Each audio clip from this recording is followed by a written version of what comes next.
There is a reason you are here right now, reading these words in this exact moment of your life, and it is not an accident. Understand this, that nothing that reaches you in a state of quiet searching is ever a coincidence. The mind that is ready to change always attracts the message that changes it. And if you feel even faintly that something in you has been shifting these past few days, some inner tension loosening, some old identity beginning to crack at the edges, then let me tell you plainly, you are not early and you are not late. You are exactly one day away from the beginning of the best chapter of your life.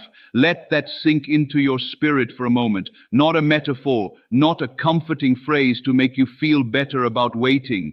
A living truth about the way consciousness operates, the way assumption becomes fact, the way the unseen always precedes the seen. Think about this for a moment. Every single transformation you have ever witnessed in your life, every relationship that healed, every door that opened, every version of you that emerged stronger than the one before, was preceded by a night that felt like nothing was happening, a day that felt ordinary, a moment so unremarkable that you almost missed it. That is how creation works. It does not announce itself loudly the day before it arrives. It moves in silence beneath the surface of your five senses, gathering itself, assembling the components of your new reality out of the substance of your imagination. The chapter has not begun yet in the world of appearances, but understand this, it has already begun in the world that matters most. It has already begun within you. You must realize that the outer world you perceive with your eyes is always the last thing to change. It is the shadow, not the substance. The Bible tells us that in the beginning was the Word, and the Word was with God, and the Word was God. And what is the Word if not an inner state given voice, an assumption spoken into being before it takes form? Before anything is made manifest, it is first made real within. This is why the ancient teachers, the mystics, the prophets, all pointed inward rather than outward when they spoke of power. They understood something that modern life has trained us to forget, that consciousness is the only reality, and everything else, every circumstance, every relationship, every bank account, every diagnosis, every doorway, is simply consciousness taking on form, hardening from thought into fact, from feeling into experience. So when I say this will find you one day before the best chapter of your life begins, I am not offering you a prophecy about luck. I am reminding you of a law, the law of assumption, the law that says whatever you assume to be true, whatever state you occupy in your imagination with feeling and persistence, must eventually externalize itself in your experience. It cannot fail to do so any more than a seed planted in fertile soil can fail to become a living thing. The seed does not wonder if it will grow. It does not doubt. It does not check the weather anxiously every morning to see if growth is happening yet. It simply is what it is, silently, faithfully, becoming what it was always destined to become. And you, dear soul, are that same seed planted now in the soil of a new identity. And the only question that matters is not whether the harvest will come, but whether you will remain faithful to the assumption long enough to let it come. Let this settle within you. The chapter you are waiting for is not waiting on the world to cooperate, it is waiting on you to inhabit it. Feel this deeply. The state you dwell in on the inside is the truest form of prayer there is. Not the words you speak, not the requests you whisper toward the sky, but the state you live in, the assumption you carry through your ordinary hours, the identity you quietly claim as your own when no one is watching. That is your prayer. That is your petition to the unseen. And that unseen, which some call God and some call the subconscious and some call the universal mind, does not respond to your words. It responds to your being. It answers not what you say you want, but what you have assumed yourself to already be. Consider this. How many times in your life have you asked for something, prayed for it, hoped for it with your conscious mind, while secretly beneath the surface believing you did not deserve it, believing it was too far away, believing that people like you simply do not get things like that? And how many times did the outcome match not your hope, but your hidden belief? This is the pattern so many souls live inside without ever seeing it. They spend their days affirming one thing with their lips, while their deeper self, their true operative consciousness, insists on something entirely different. And the deeper self always wins. It must always win, because it is the ground out of which experience grows. This is why real transformation is never about trying harder to think positive thoughts on the surface. It is about descending beneath the surface into the subconscious and quietly, patiently revising the assumption that lies there. You are not your circumstances. Understand this with your whole being. You are not the sum of your past failures, your unanswered prayers, your disappointments, you're the years that felt wasted. You are not the labels other people have placed on you, not the story your family told about who you would become, not the limitations that were handed to you before you were even old enough to question them. You are consciousness itself, wearing a particular form for a particular season, capable of putting on a new form the moment you decide, truly decide in the depths of your imagination to become someone else.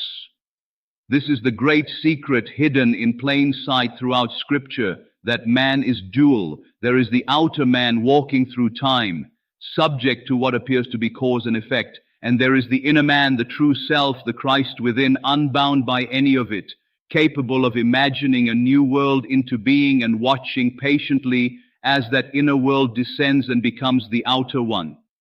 Notice what happens when you stop asking the world for evidence before you believe. Notice what happens when you flip the order that most people live by. Most people wait to see it before they believe it. They say, show me the healed relationship and then I will feel loved. Show me the money in the account and then I will feel abundant. Show me the doctor's report and then I will feel well. But this is the exact reversal of how creation actually works. The seeing always follows the believing, never the other way around. Faith, real faith, is not belief in spite of evidence. Faith is the substance of things hoped for, the evidence of things not yet seen. It is the decision to stand fully in an unseen state before a single outer sign has appeared to justify it. That is not naivety. That is spiritual mastery. That is the discipline of the awakened mind. Imagine for a moment what it would feel like to already be living inside the chapter you have been longing for. Not tomorrow, not someday. Now, in this breath, in this body, in this room. Imagine the relief of no longer needing to check outer conditions for confirmation, because you already know in the marrow of your being that the outer conditions must eventually bow to the inner assumption. Imagine waking up and simply being that person, the one who is whole, the one who is provided for, the one who is deeply and securely loved, the one whose work matters, the one whose body is strong, the one whose peace no longer depends on what happens outside them. Feel what that identity feels like in your chest, in your shoulders, in the way you would breathe if you were already that person. This is not fantasy. This is the actual mechanism of manifestation. You are training your subconscious through feeling to accept a new pattern as truth, and the subconscious, being utterly obedient and utterly without judgment, will begin to rearrange your circumstances to match what you have convinced it is real. The truth is, most people never get to experience their best chapter, not because life withheld it from them, but because they never stopped assuming the old chapter was still the whole story. They kept rehearsing the disappointment. They kept telling the story of what went wrong, kept explaining themselves through their wounds, kept introducing themselves, even silently in their own minds, through the lens of what they lacked. And the subconscious mind, which does not distinguish between a memory replayed with emotion and an event actually happening, took every one of those rehearsals as instruction. Do this again. Give me more of this. This is who I am. This is why some people, no matter how many circumstances change around them, seem to keep landing in the same emotional room over and over, wearing different furniture, different names, different faces, but the same feeling, the same story, the same identity, unexamined and unchanged. You must realize that revision is one of the most powerful spiritual tools available to you.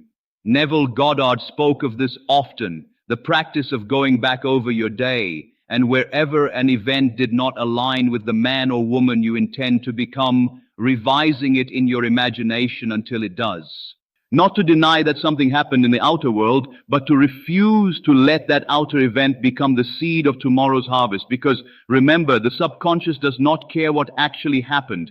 It cares what you dwell in with feeling. If you replay an insult with anger, you plant anger. If instead you imagine the conversation going differently, imagine yourself responding from strength, from peace, from the identity you are choosing to become, you plant that instead. This is not self-deception. This is authorship.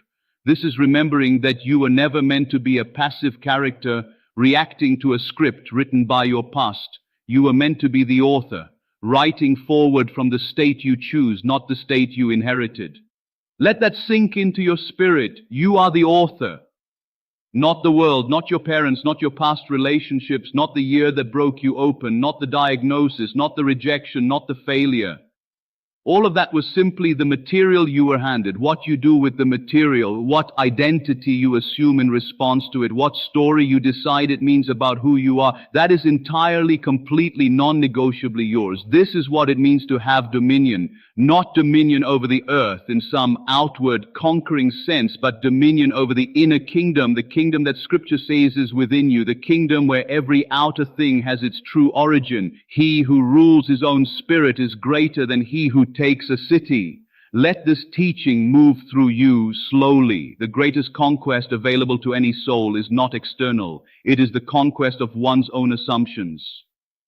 Think about this for a moment. Why do certain people seem to attract good fortune again and again as though life simply favors them, while others, working just as hard, sometimes harder, seem to be met with closed doors at every turn? It is tempting to call this luck, but luck is simply the word we use for a pattern of consciousness we have not yet learned to see. The person who consistently experiences good fortune has, somewhere along the way, whether consciously or not, assumed a self-concept of being fortunate, of being someone for whom things work out, of being cared for by life itself. And that assumption, held steadily enough, becomes the lens through which they interpret and interact with reality. They do not see closed doors as evidence against them. They see closed doors as redirection towards something better suited to who they have decided they are. Meanwhile, the person who feels unlucky interprets every closed door as proof of an old painful belief, and in doing so reinforces the very belief that is shaping their experience. Both people are demonstrating the exact same law. Neither is exempt from it. The difference is entirely in the assumption being fed. This is why the best chapter of your life cannot begin by accident and cannot begin through effort alone. It begins the moment you change what you assume about yourself and hold that assumption with feeling until it becomes your dominant state. This is not about forcing positivity or performing confidence you do not feel. It is deeper than that. It is quietly, privately deciding who you are and then living from that decision so consistently that the outer world has no choice but to rearrange itself around it. The outer world is obedient. It has always been obedient. It has simply been obeying an old identity you forgot you were still running. Consider this. What would it mean to let go, finally, of the identity of the one who is waiting? So many people live their entire lives in the posture of waiting. Waiting for the right time, waiting for enough money, waiting for the fear to subside, waiting for someone else to give them permission, waiting for proof that it is safe to hope again. But waiting is itself an assumption, and like every assumption, it produces after its own kind. If you assume the posture of waiting, you will experience more waiting. The universe is not withholding your good chapter from you as some kind of test of patience. It is simply mirroring back to you, faithfully, the state you have been unconsciously rehearsing. The moment you drop the identity of the one who is waiting and pick up the identity of the one who has already received, the entire architecture of your experience begins, sometimes slowly and sometimes with startling speed, to reorganize itself around the new assumption. Feel this deeply. You do not have to wait for external permission to become the person who has already crossed over into their new chapter. You are the only authority over your own consciousness. No circumstance, no person, no diagnosis, no bank statement, no rejection letter has the final word over what you assume yourself to be. They may have the final word over what has already happened, but they do not have the final word over what is coming, because what is coming is not born from what has already happened. What is coming is born from what you are assuming right now in this very moment as you read these words. This is why so many spiritual teachings emphasize the present moment so intensely, not as an escape from responsibility, but as the doorway to all creative power. The past is fixed, yes, but only as fact, never as identity. You are not obligated to carry your past as your present self-concept. The prodigal son in the parable did not have to remain in the pig field simply because that is where his choices had led him. The turning point of that entire story is a single inner decision. He came to himself. Not he waited for his circumstances to improve. Not he petitioned his father with elaborate proof of change. He came to himself, remembered who he truly was beneath the mess he had made, and began walking home before a single outer thing had shifted. And this is the pattern for every one of us. Every homecoming, every restoration, every best chapter begins with an inner return to true identity long before it becomes visible in the world. Understand this. Coming to yourself does not mean pretending nothing painful has happened. It means refusing to let the painful thing define the next chapter simply because it defined the last one. It means recognizing that the version of you who suffered, who struggled, who felt forgotten was a real and valid experience, and also that it was never the final truth about who you are. There is a self beneath that self. There is a self that Scripture calls the image and likeness of the divine, unchanged and unchangeable by outer circumstance, patiently waiting for you to remember it, patiently waiting to be assumed once again as your operative identity. Notice what happens when you begin speaking to yourself the way you would speak to someone you deeply love and believe in. Notice how different your inner world feels when the voice in your head stops interrogating you for your failures and starts reminding you gently and consistently of who you are becoming. This shift alone, practiced daily, is enough to begin altering the entire trajectory of a life. Because remember, your subconscious does not analyze the truthfulness of your self-talk. It simply absorbs it again and again until it becomes structural, until it becomes the lens through which you unconsciously interpret every event that happens to you. If you have spent years telling yourself that you are behind, that you missed your window, that good things happen to other people but not to you, that voice has been quietly building the very reality it describes. And the beautiful, liberating truth is that this same mechanism can be redirected starting today, starting in this very sentence, toward a completely different outcome. Let this settle within you slowly. You are not behind. There is no cosmic schedule you have failed to meet. Time, as your fear understands it, is not the true medium in which your transformation occurs.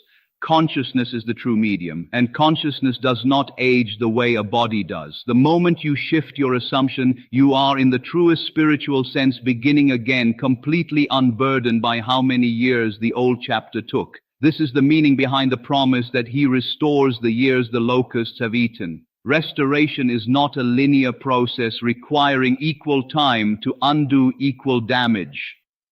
It is an instantaneous shift in the unseen that then unfolds, sometimes gradually and sometimes with breathtaking speed, into the seen. Think about this for a moment. If everything begins in consciousness, then the delay you sometimes experience between assuming a new state and seeing it appear in the world is not evidence that the law has failed you. It is simply the natural interval between planting and harvest, a gap that exists not to punish you, but to allow the assumption time to saturate every level of your being, conscious and subconscious, until it can no longer be shaken by appearances. This is why the day before your breakthrough often looks and feels the most like nothing is happening. The soil looks the same the day before the sprout breaks through as it did the day the seed was planted. Nothing on the surface has changed, and yet everything has changed beneath it. This is why I say to you with such certainty, you may be one day away from the beginning of the best chapter of your life. Not because I can see your specific circumstances, but because I understand the pattern, the eternal pattern that governs every genuine transformation that has ever occurred in any human life. The pattern always includes a season that feels like waiting, like stillness, like nothing is moving right before the visible shift breaks through. If you are in that season now, if you feel the strange mixture of exhaustion and quiet hope, of doubt and stubborn faith refusing to fully die, understand that this is not a sign you have been forgotten. It is often the exact sign that you are closer than you have ever been. You must realize that your feelings are not simply reactions to your life. Your feelings are instructions you are giving to your subconscious about what kind of life to build next. This is why the discipline of feeling gratitude before the evidence arrives is not delusion, it is deliberate creation. This is why the discipline of feeling secure before the money arrives, feeling loved before the relationship arrives, feeling whole before the healing is visible, is not wishful thinking. It is the precise technology of manifestation that every wisdom tradition, in its own language, has tried to teach humanity since the beginning. The kingdom of heaven is within you, not as a poetic sentiment, but as a literal description of where creative power actually resides. Allow yourself to see just for a moment what your life would look like if you fully believed this. If you truly believed that your inner state was the governing cause of your outer experience, how differently would you speak to yourself tomorrow morning? How differently would you carry your body through the day? How differently would you respond the next time an old trigger appeared, the next time an old fear whispered its familiar warning? You would no longer need the outer world's permission to feel steady. You would no longer need someone else's approval to feel worthy. You would no longer need the bank account to rise before you allowed yourself to feel abundant, because you would understand finally and completely that the feeling comes first, always first, and the world simply follows what has already been decided within. This is the identity shift that precedes every true transformation. Not a change in effort, not a change in strategy, though strategies certainly have their place. A change in who you believe yourself to be at the deepest level, beneath the opinions of others, beneath your own history, beneath even your own doubts. When that inner identity shifts, when you stop being the one who is struggling to arrive and become the one who has already arrived in consciousness, the outer world begins to respond to a completely different signal than it was responding to before.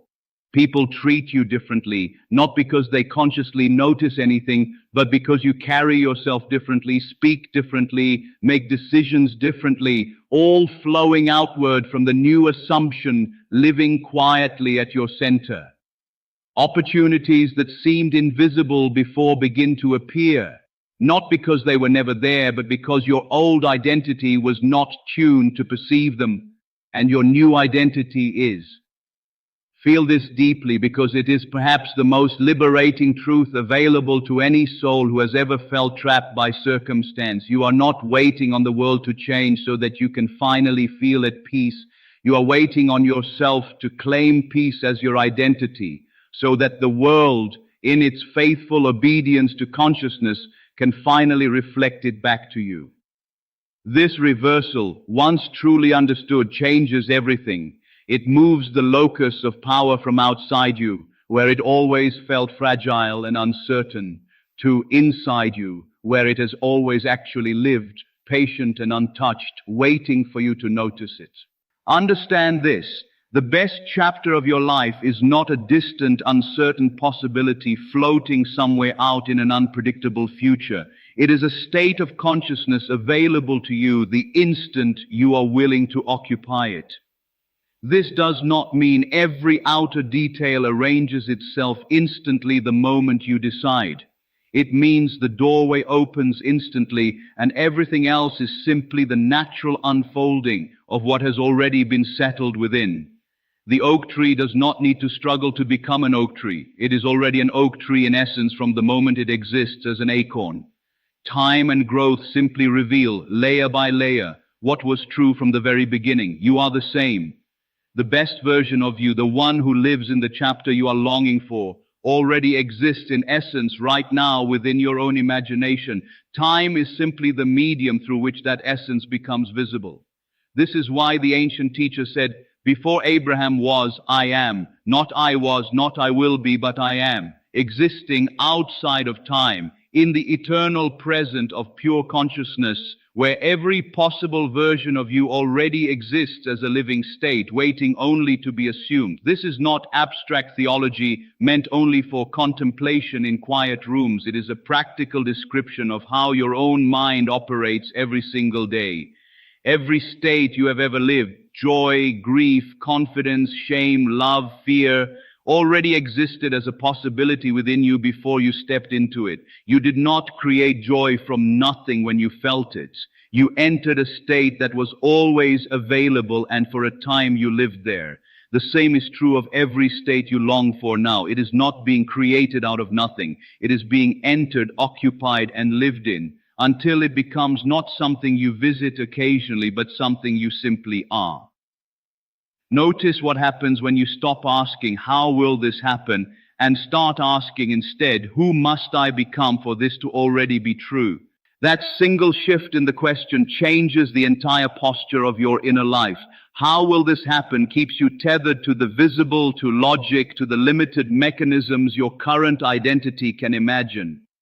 But who must I become moves you into the realm of imagination, the realm Scripture calls the world of Christ, the realm where all things are possible because nothing there is yet bound by the laws of the seen world. Imagination is not an escape from reality. Imagination is the doorway through which all new reality enters.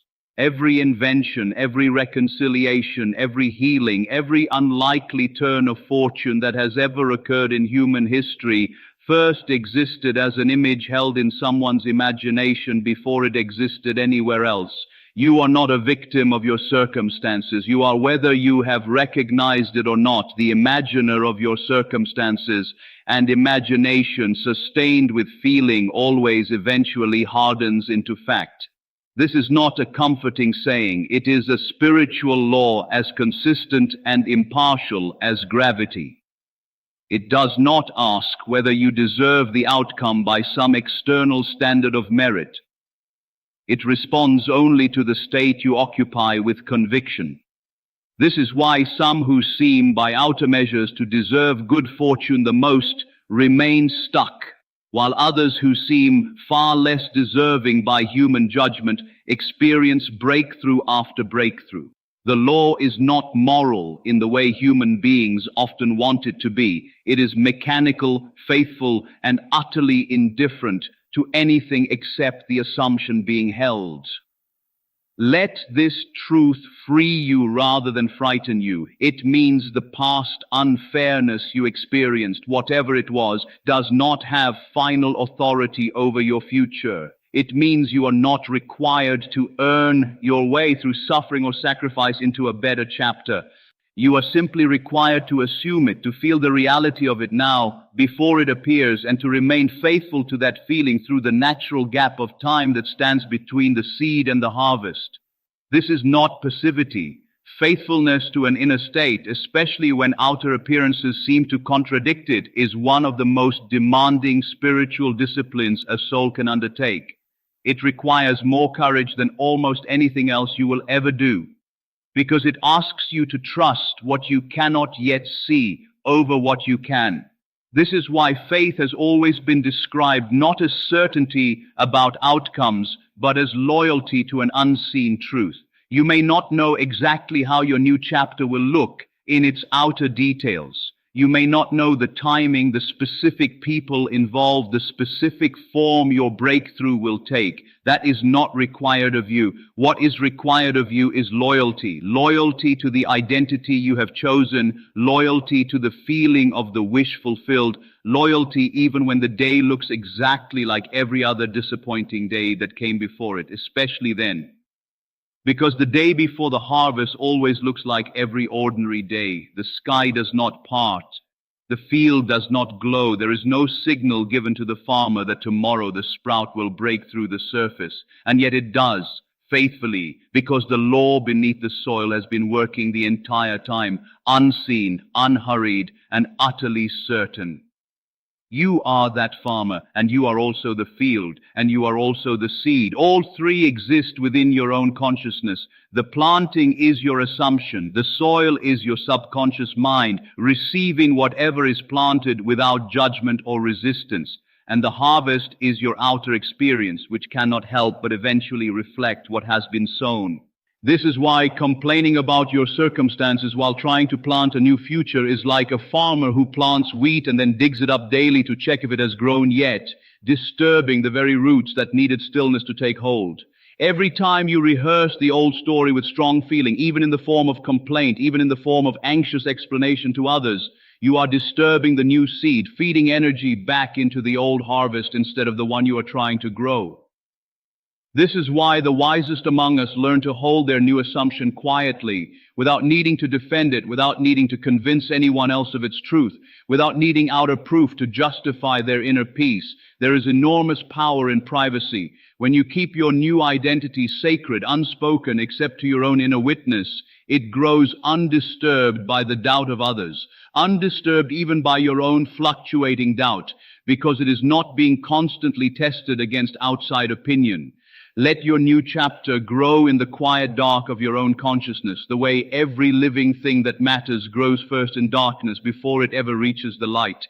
Feel this deeply now, because this is the heart of everything being offered to you here. You do not need to know how. You do not need to control the timing. You do not need to force anyone or anything into cooperation. You need only to decide and then to feel and then to remain faithful. The how belongs to a realm you cannot fully see and were never meant to micromanage. Your role has only ever been the who you decide to be, held steadily enough, felt deeply enough, until the subconscious can no longer distinguish it from fact. The moment it cannot distinguish, it must, by its very nature, begin to arrange outer experience to agree with what it now holds as true. This is why so many awakenings feel in hindsight deceptively simple. People often expect transformation to require some elaborate ritual, some extraordinary effort, some dramatic proof of worthiness. But almost every real spiritual turning point in history has come down to the same quiet moment, a decision made privately, often in the middle of an ordinary day, to stop being who they had been and start being who they were always capable of becoming. No trumpet sounded, no crowd witnessed it, and yet everything after that moment was different, because the